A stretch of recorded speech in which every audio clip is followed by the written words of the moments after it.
Yeah, we're back. Welcome to the Weege Show with our old sponsor, RaceTech, back in action.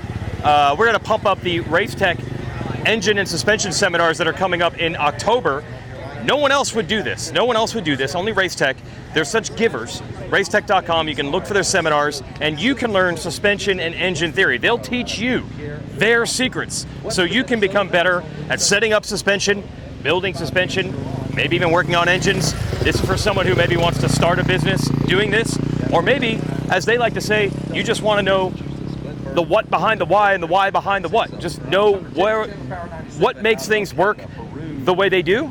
Go to one of the RaceTech seminars, and although it's technically, that's all I'm supposed to promote.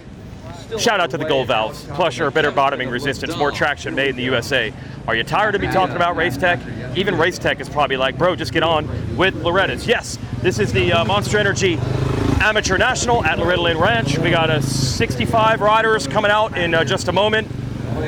Hey, Ryan Holiday, does Enzo Temmerman ride and train in California? Yes. That's exceedingly rare.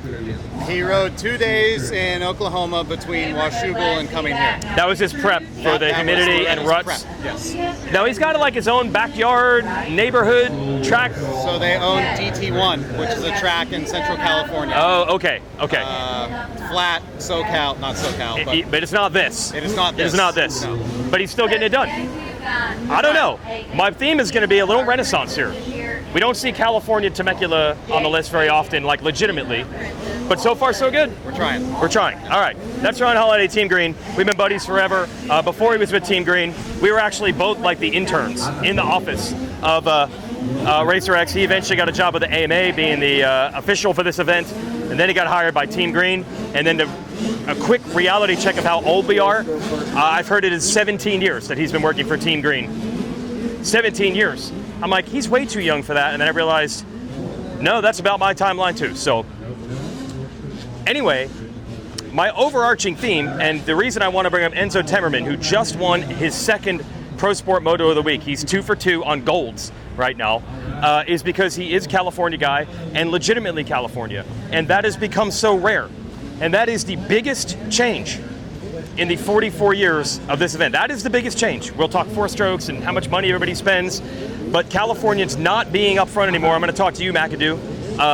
That is the biggest change of the years of the event. We'll go in some shade. Yeah. Make life easier, really, on your wife. I'm tough, dude. She grinds. I'm tough. She's not worried. Hey, Cameron McAdoo, I'm just glad you're alive. We haven't seen you in a while. Yeah. But you're making, I like this. You didn't have to come here. Yeah. You want to show your face. You want to be amongst the people. Yeah, for sure. I've been a little bit more quiet on social this time. Yeah. A lot of time in the past, it's like you feel like you always have to explain yourself, right? Yeah. Or talk about nothing. Yes. Right? About just to do something. Like I told everyone kind of what I did. I had my ACL fixed, and I'm not gonna be able to race again this year. And I've kind of just tried to, keep everyone informed, but like show everyone what I'm doing in my life. Like everyone knows what all of us are doing. Yeah. During the week, when we're injured, coming back from injury, we're still putting in 20-hour weeks training. We're cycling, we're lifting, we're doing all the things. Like we all know that, But I just wanted to be here. Like, might as well. I figured, like, if I can't be, at the races on the weekends or whatever, like if I can come help out the Cowie guys or the kids, or motivate someone a little bit and just kind of see everyone. It's always pretty cool to come back. Here, I'm going to turn this way so we have better lighting without the bright lights in the back. I just want to ask your story real quick. So I remember this. You were just recounting it in the tower for that moto, but I'm like, McAdoo, in the end, we kind of knew he'd be pretty good. He mixed it up in pro sport in your last year, but then you kind of reminded us that up until that year, you were not a contender at all. No, not even, not at all. Like, that was actually the first time I even scratched the surface of the top 10 here. And it kind of was such a steep curve.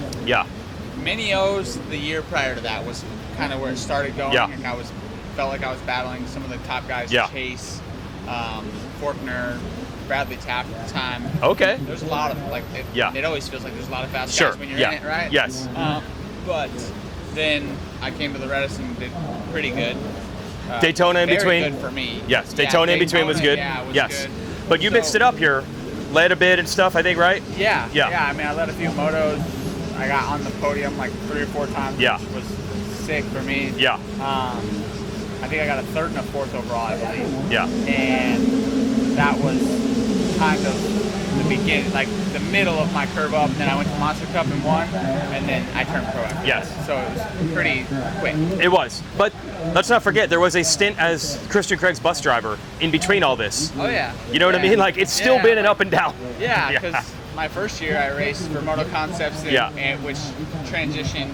They let me go into a Geico deal, which was like the rest of 2017 and then 18. Yeah. And then I didn't perform well enough and lost my ride. So I got a call at Christmas time that year that Sexton got hurt, so I got to fill in for Supercross at Geico. Okay. You were back. Yep. Raced all of Supercross and then had nothing to get in outdoors. Yeah. But I was pretty close with the guys at Geico, so they kept letting me ride a 450, and then I was close with the Craigs, and I would train with Christian, and he helped me out, and I drove his bus the first 2 races. It was wild. And hung out, you know.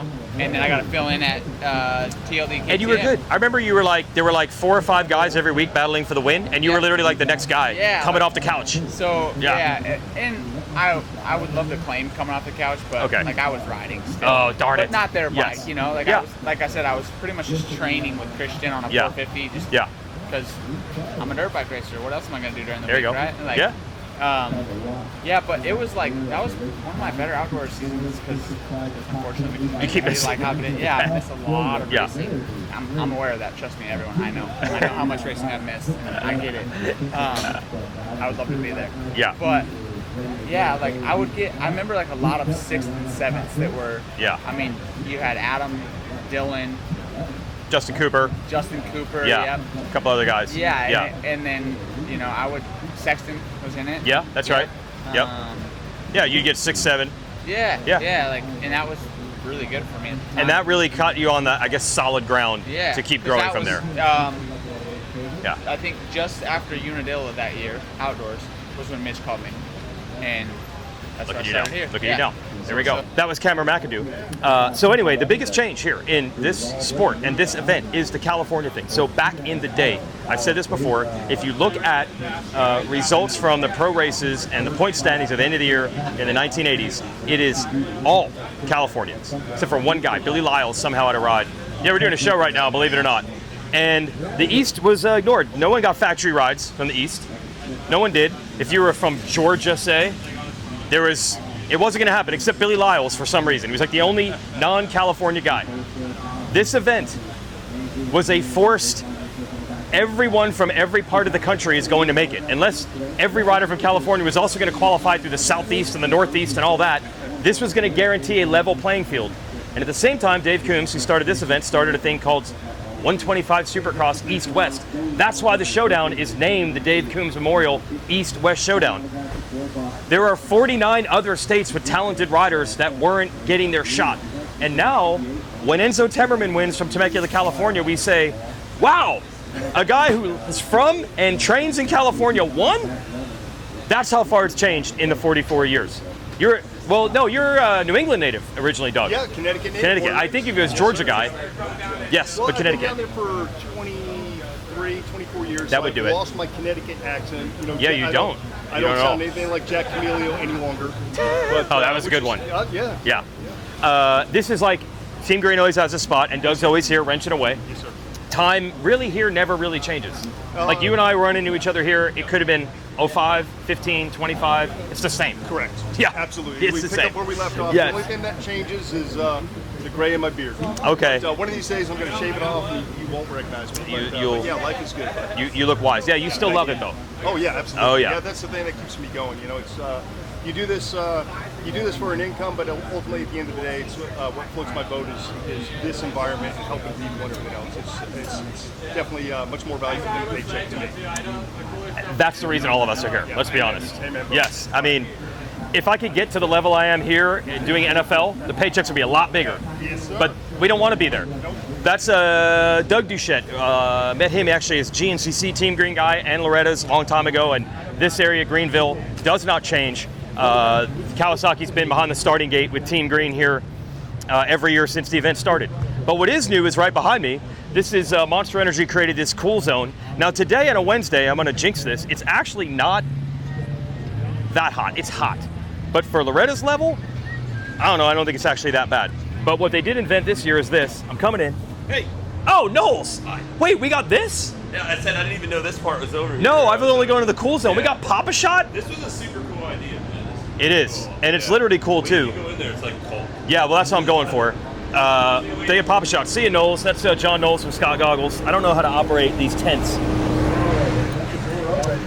So this is air conditioned in here, like big time air conditioned. So they tell the riders before you go out for your moto, instead of sitting in the staging area for 45 minutes, getting nervous and hot, sit in here and be cool and nervous before your moto. We even got Dr. Feelgood here helping out. Yeah, Dr. Feelgood helping out, just like at the pro races. Doc Navarro, and this is air conditioned. Check it out. They're watching the motos.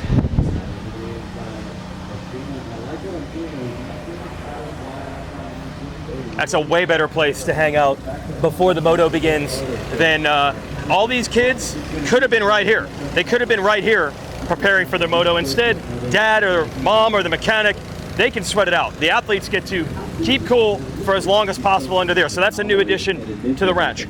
So in some ways, this thing is always innovating and elevating, and we know the bikes get better, and the training here is on the same pathway that all youth sports are in. If you were to have a time machine and take a parent from 1985, or let's just say 82 when this event started, in any sport, not just motocross, anything in the Olympics, or baseball, or basketball, or football, this is a more cool zone area here. You come off the track, you get drinks. There's also a cold tub. Only JT is man enough to jump into those for TV purposes. If you took where youth sports were in 1982, and someone was in a coma or a time machine and came back out in the 2020s, they would not be able to recognize it at all. And it's not just a motocross thing. I was always saying it, the local race, you just go fast at your local track, you race on weekends, you race Loretta's, maybe Minios or Mammoth or some other big race like that, and that's about it. Like, that's the extent of your preparation to make it. It changed so fast. I remember 20 years ago going to High Point in Steel City, and there's Brock Hepler and Gene Stoll, the local fast guys. They were factory Suzuki riders. They were legit national level amateurs, and they were just racing the B class and the A class every weekend. Then they come to Loretta's, show what they're made of, go on to the next year. Nobody does that anymore. Everybody has a trainer, a facility, a riding area, a private coach situation. Those things didn't even exist 20 years ago. And that has raised the barrier of entry to be this good in this sport. It has raised the barrier of entry. But that's what I've now learned has happened in every youth sport. Now my kid plays travel baseball, and there's like no limit to what people are willing to do, spend, coaching, even the travel thing. The travel thing is dumb. It's a baseball field. How much better is one baseball field than another? It's seriously no different. Like, we travel and stay in hotels to have a game on a baseball field that's like 10% cooler looking than the baseball field that's right by our house. And if you're not doing like pitching and hitting lessons all the time, you're not getting good enough to, progress. If you had a Little League parent in 1982, they'd be like, yo, what is this?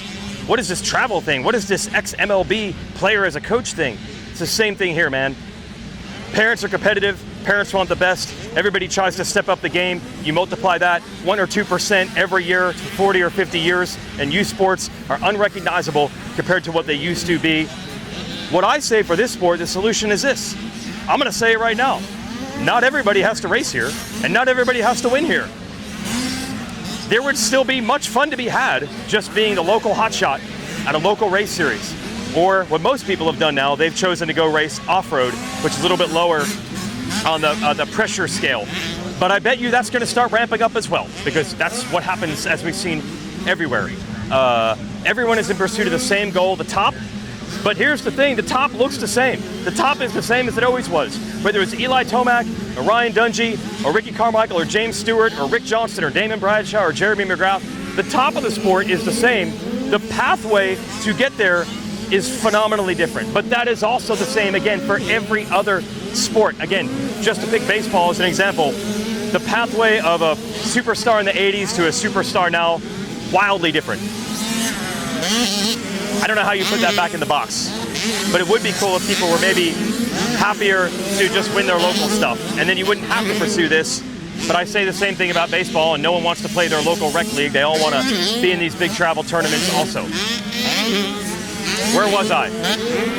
That's the second biggest change. The biggest change is the California thing, and that is a definite positive. There were 49 other states that had talented riders that could contribute to the sport. And as the East-West 125 Supercross thing became a thing, and in the early days they required the Eastern riders to actually be from the East. And then an event like this that is a true national championship where you have to qualify through different regions. Finally, the Eastern riders or the Midwestern riders all had their chance to show what they could do. And now think of it. Now think of all the different states. Cameron McAdoo is from Iowa. We know how many great Floridians there have been, and riders from the the New England area and the Carolinas. On and on it goes. And now the international thing as well. So that's the biggest change. Like I said, it's a real national championship. Real riders from all over the nation and now the world.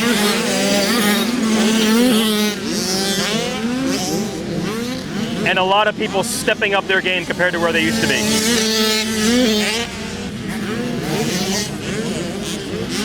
Oh, we got a battle here. We're back with bonus coverage because my man Checker is from RaceTech. What do we got going on the track? We have 65 10 to 11, and Jax Baker is leading, and just got passed out of second. Now it would have been way cooler about a minute ago. We had 1-2. But he was 1-2, yeah. Both built by Jax's dad, Justin Baker, their suspension.